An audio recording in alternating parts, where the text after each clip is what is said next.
Hi guys, so another video today.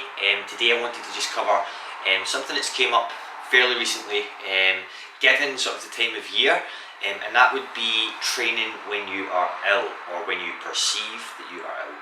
So there's a few things to consider before you actually think about whether you should train or not. So first of all, what's going on? So is it just a head cold? Is it something a bit more serious where you actually need to go and see a doctor, or is it something perhaps that you could easily just cure by taking a little bit more rest?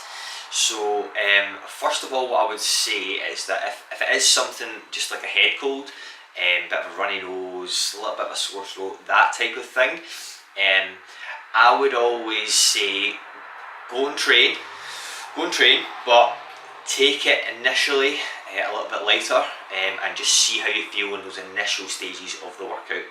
So don't push it, because what can happen sometimes is that by getting things moving and getting that blood flow around the body a little bit better, you can start to feel a lot more human as such. So I would always kind of taper it up, so take it nice and slow to begin with. Don't think about going as heavy as what you have done in previous sessions or previous weeks. Take it nice and slow, engage it from there, and more often than not, you should be okay.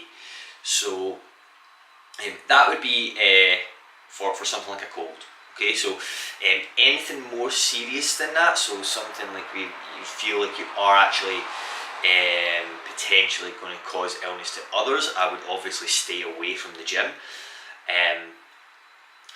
Other reasons would be things like if you are feeling particularly bad, so something like tonsillitis, something like that for example, going to the gym is not going to really sort of do much for your recovery, which is probably the main thing that you should really consider. Is doing this workout going to make me feel better?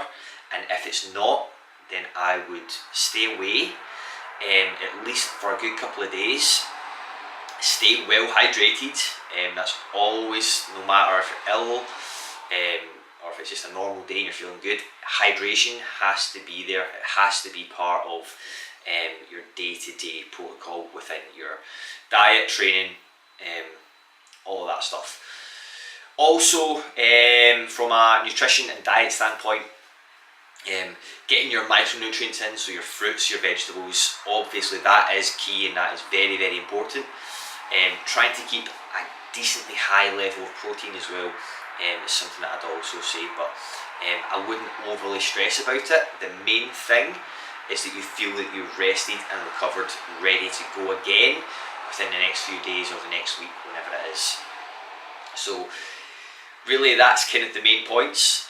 Obviously you have to consider injury as well, so is there likelihood that going to the gym when you're feeling not so great, is the likelihood of injury greater? Yes, it is, hence why I would always taper up the session. So start off lighter, gauge how you feel and take it from there. So yeah, so take home points. If it's something like just like a cold, more often than not, you'll feel fine after you get things started. But if not, then don't worry about it. Just take it as one of those on the chin, and go again another day.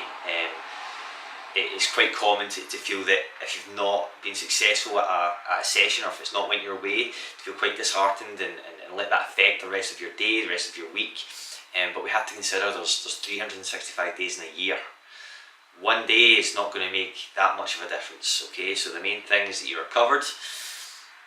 Keep your hydration level high. If it's something that's potentially contagious, or you feel like you're going to make others ill, I would potentially stay away from the gym. Okay, so those are kind of the main points. If there's anything that I've not covered that you'd like to mention down below, please do, and I'll get back to you as soon as I can. Thanks.